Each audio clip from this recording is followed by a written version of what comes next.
ஒரு நம்பிக்கைய உடையாமல் வைத்து விடுவார். அந்த நம்பிக்கை இருக்கிற வரைக்கும் நீங்க தோல்வி இல்லை.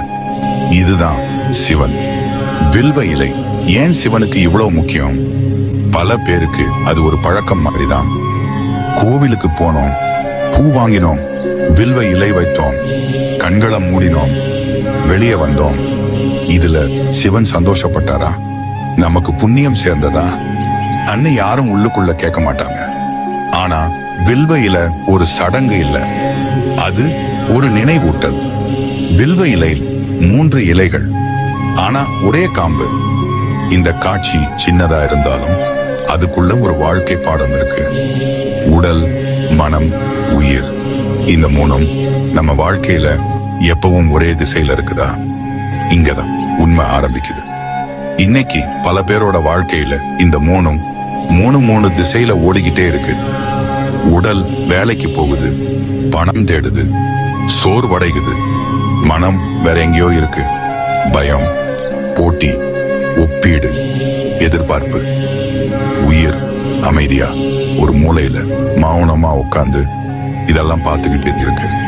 இந்த பிரிவு தான் மனிதனோட முக்கிய பிரச்சனை. சிவன் இந்த பிரிவை ஒன்னா சேர்க்க சொல்றாரு.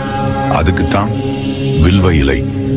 நீங்க சிவனுக்கு வில்வ இலை வைக்கிறீங்கன்னா அது இதோ என் காணிக்கைன்னு சொல்றது இல்லை.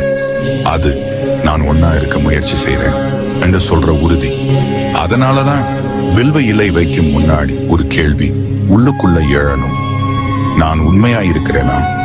இந்த கேள்வி ரொம்ப சாதாரணமா தோணும். ஆனா இதுக்கு நேர்மையா பதில் சொல்லணும்னா தைரியம் வேணும். ஏன்னா இன்னைக்கும் பல பேர் மற்றவங்களுக்கு பொய் சொல்லல, தங்களுக்கு தாங்களே பொய் சொல்லிக்கிட்டு இருக்கிறாங்க. நான் சரியாதான் இருக்கேன், எனக்கு எந்த பிரச்சனையும் இல்லை, எல்லாம் சரியா போகுது.